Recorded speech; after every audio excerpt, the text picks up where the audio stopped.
Now, I know you enjoyed that, but this is a truly shattering, sad, and serious business, because for the people in those pictures, and I know we've had some fun with it, and we've been quirky with the words we've used for those places in Gurugram, but imagine what it's like for that man dragging his scooter through the water, people in chest-deep flood waters after just a couple of hours of rain in a city that was supposed to be India's Singapore. I'm joined now by someone who does live in Gurugram. Lakshmi Rana is a citizen of that so-called millennium city that's completely underwater. She's a supermodel and founder of an education platform called Wilderby Talent Camp. Lakshmi, welcome. Again, I wish these were under better circumstances, but you truly live in one of the worst places in India when it rains. Isn't that true, Lakshmi?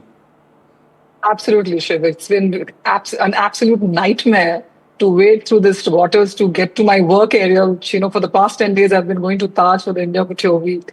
And it's been a complete nightmare to even plan to reach on time because, if the Google Map says it's about 45 minutes, it could take about more than 1.5 hours or 2 hours or sometimes 2.5 hours to actually reach my workplace. And I can only imagine what everybody else goes through, people who don't have that much of resources or their own car to kind of deal with things like this. It's been a complete nightmare. In India, the rain is considered to be auspicious, and people are supposed to be happy when it rains. And in cinema, when it rains, it always means it augurs for good things are going to happen. For someone like you, and I've been there as well, Lakshmi. Honestly, when it starts raining, your heart must sink. You're wondering, how you're going to get to work, how you're going to get to wherever you need to be. Yes, it all depends upon circumstances, right? If I'm inside the safety of my own house, it's a good thing. Rains are beautiful. But as soon as you have to step out, it's a nightmare, So my heart does sink, and I do think about how I'm going to reach my workplace and whether my car will give up in between. I have no idea what's going to happen, how the day is going to turn out. It's incredible how, the blame game in a place like Gurugram has become so normalized. We had the former Chief Minister of Haryana at one of our NDTV events a few days ago, Lakshmi, and he's someone who's the Urban Development Minister right now. And the way he spoke, he's an honorable man. He used to be the Chief Minister, ML Khattar. But the way he spoke makes it sound like this kind of thing has become so normalized. When it starts raining, we automatically assume there's going to be terrible traffic. We assume there's going to be a horrible amount of inconvenience in our lives.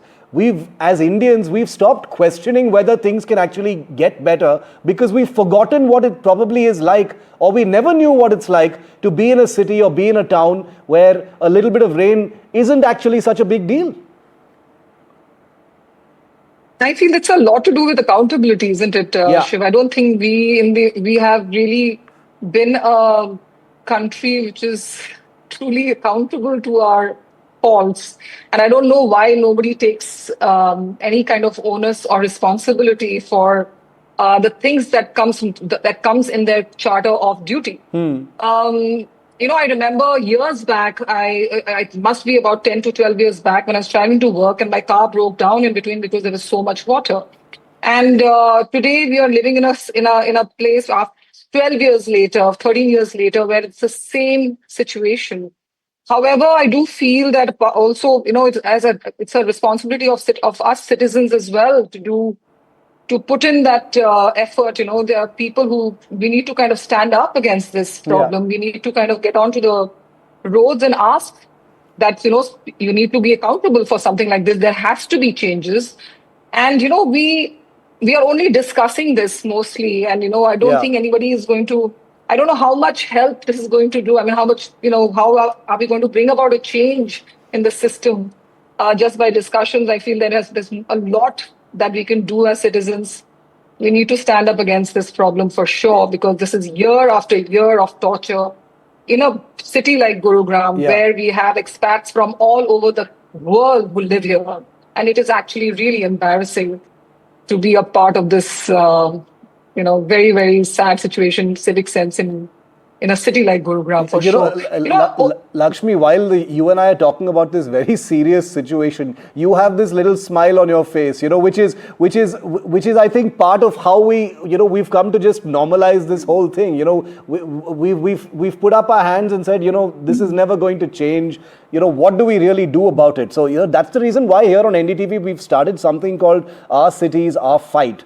In the hope that this is not going to be a kind of seasonal conversation. The next time we have you on the show, we'd love to call you to the studio and not have you worry about, your Thar becoming a boat and getting to the NDTV office. But the truth is, what you've said is exactly right. It's about accountability. It's the fact that, in Haryana, for instance, you've got the same government for a record 3 terms. But, the civic chaos, the urban decay, the fact that Gurugram has become a kind of hellhole, doesn't seem to be a voter issue. Absolutely. The funny part is that, I'm really amused by this fact that, we all studied in our textbooks, that, our forefathers, especially starting from the Harappan culture, the drainage was the first thing that we would, put in town planning. And here, I don't know why we do not cater to proper drainage in our modern cities. And with the kind of infrastructure load that every city is suffering, it's shocking. It really is shocking, and I hope for more accountability as we begin this campaign to reclaim our cities, not just Gurugram. Remember, if that is of any consolation, obviously, this is truly an urban pandemic in this country, and we're going to be talking about it everywhere. Even the pictures on our screen right now are from Kolkata, from Mumbai, from Ghaziabad.